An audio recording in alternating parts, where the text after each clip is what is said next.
So Sledgehammer Games has decided to finally fix the aim assist issue that was plaguing Vanguard since mid-December. From what I can tell, it's a little bit up in the air exactly what platforms were affected. We knew it was Xbox and PC, but apparently PlayStation might have had the issue the entire time as well. Now to me, I knew something was wrong in the game in some fashion, and my friend and I did complain about the aim assist feeling inconsistent.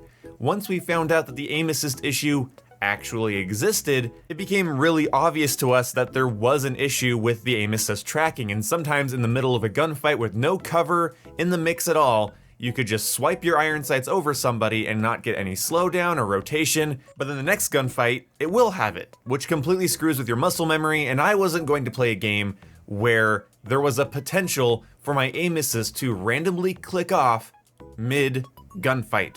Now there's some arbitrary things, like I found it was more noticeable with some weapons compared to others. I found that with certain weapons it seemed less likely to happen, or certain optics seemed to help, but it just bothered me, and at the same time the game was disconnecting lobbies like mad if I was playing with more than one other friend. So we'd play a game and everyone would get booted back to the menu, or occasionally just the game would shut down and I'd have to restart it.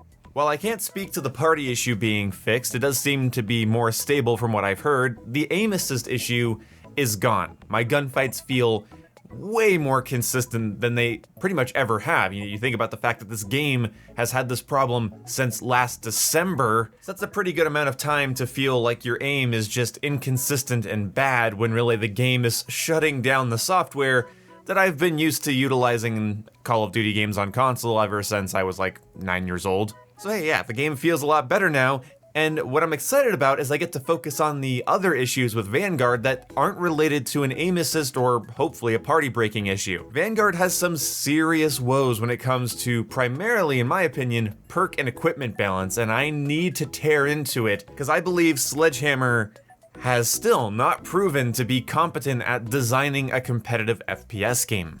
We have perks that reduce the amount of damage you take when sprinting, we have perks that counter-engineer for some reason. We're still not able to stack the stealth perks in a way that would make a meaningful and fun stealth build. The lack of specialist really makes the game feel dry when it comes to actual perk customization, and it feels like every one of my classes just needs to have Dauntless, and every one of my field upgrades needs to be Dead Silence. And I'm really nervous that later Sledgehammer games might have this same issue, or that Modern Warfare 2 might have this same issue, because this is the first Call of Duty I've seen that has perk balance this bad.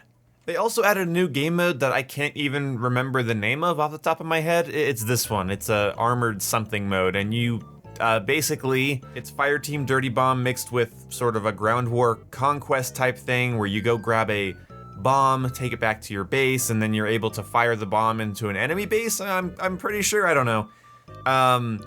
This is a weird mode to me. It's not terrible on paper or in practice. It's just weird that they added this mid-season 2 with only one map to play it on, and now I'm kind of concerned that later seasons are going to have like one 6v6 map and one of these armored game mode maps. I need to look up the name of this mode. Apparently it's called Arms Race. Who cares? As far as Call of Duty gimmick game modes go, this isn't bad. It just feels like it's gonna take a lot of development effort for them to make maps in this mode, and I don't know why they put that burden on themselves this late into the life cycle. I mean, just focus on the core multiplayer. It's what I really appreciate about Vanguard, is that it focuses on core multiplayer. You don't need to add a bunch of novelty game modes, and you especially don't need to half-ass novelty game modes.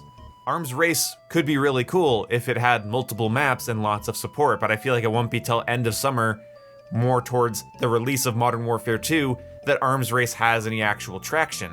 But between the armor and the ability to parachute in and the buy stations, it sort of feels like, again, Warzone Mini, which is kind of what Fireteam Dirty Bomb felt like, so to me, I don't see a point in this. It seems, again, like a weird thing to half-ass this late in the game's life cycle, and again, it'll take too long for it to have enough content to be a proper mode, and there you go. I will say, however, it is miles better than Champion Hill, and I wish that Champion Hill had been completely scrapped, and instead Arms Race had been here since the start, and this would have been maybe its second or third content addition to the mode. I like that you're allowed to play with your loadouts, but you have to buy them first, and then once you buy them, you don't have to buy them every time you respawn. You just respawn with the loadout you purchased, but you had to work up to it, so nobody's starting off the match with, you know, their best sniper rifle class so they can camp on a rooftop all game. Although by mid-match, everybody will be camping on a roof with a sniper or LMG. So it's kind of like Ground War for Modern Warfare, but with that type of issue a little bit more under control. But it has an interesting objective, going and having to fetch a bomb and bring it back to your base to like destroy an enemy base. That is cool, that's a fun idea, and I kinda wish more games had that kind of gimmick, because it almost feels like one flag CTF mixed with like a conquest style mode, and that is kinda cool. Again, I just don't know why it's here. This feels like weird Ground War, and Champion Hill feels like weird Gunfight, and I just kind of feel like those side modes are too weird. So there's my elegant statement of the day. But now we're gonna get into my biggest complaint real fast here to wrap up the video, this very boring update video. I think that Vanguard's team balancing might be the worst in the series. I don't know what matchmaking system they're using, but when I go to play Modern Warfare, it's bad but not this bad. Cold War, bad but not this bad. Previous Call of Duty games before, bad but not this bad. It is so terribly obvious when skill-based matchmaking has gone into effect in this game. I'll have one bad game, one good game, almost every time. And I can notice a drastic IQ drop in my opponents if I had a bad match the game before, and my ping always gets erratic after a couple good or a couple bad games. I go from having a nice 35 to 50 millisecond ping to a more 70 to 90 millisecond ping, meaning it stops looking in my region and starts looking for people with my score per minute, my KD, whatever it might be. It is pretty obvious, especially when playing solo. And yesterday when I was streaming Vanguard, the thing that pissed me off the most was I kept having these average games. I've been playing a lot of Elden Ring. I'm not really warmed up for Call of Duty, so I've been playing pretty average 1 KD games, 1.5 KD games, and I'm not doing my best. I'm not excelling by any means. I'm making stupid mistakes. I'm forgetting how maps flow, and the spawns are pissing me off. I'm getting tilted, and at the end of the game, I see that I was leading. And I don't know how that works. I don't know how Vanguard has become the most obvious instance of this issue for me, where my worst is still better than my teammates' best. Or my worst is paired up with their worst. I don't know, however you want to look at it. It absolutely kills my motivation to sit down and play this game long term. Because the game either thinks I can carry a team of 5, or if I start showing that I can't, it puts me against some real C-tier enemies, let's just put it that way. And I don't exactly know what to do with this because I didn't really experience this in Modern Warfare 2019 or Black Ops Cold War, especially when playing with friends, but even playing solo, while I could tell there was a sort of skill-based matchmaking, it wasn't as egregious and obvious as this is. This is kind of annoying. I think it's annoying because it isn't subtle. I don't really have to guess. It's pretty obvious what the game is doing, and you can go tune into my live streams, hit the bell icon, watch my live streams of Vanguard, and you can watch this pattern unfold more and more. And you'll watch my ping go up as the pattern continues to unfold.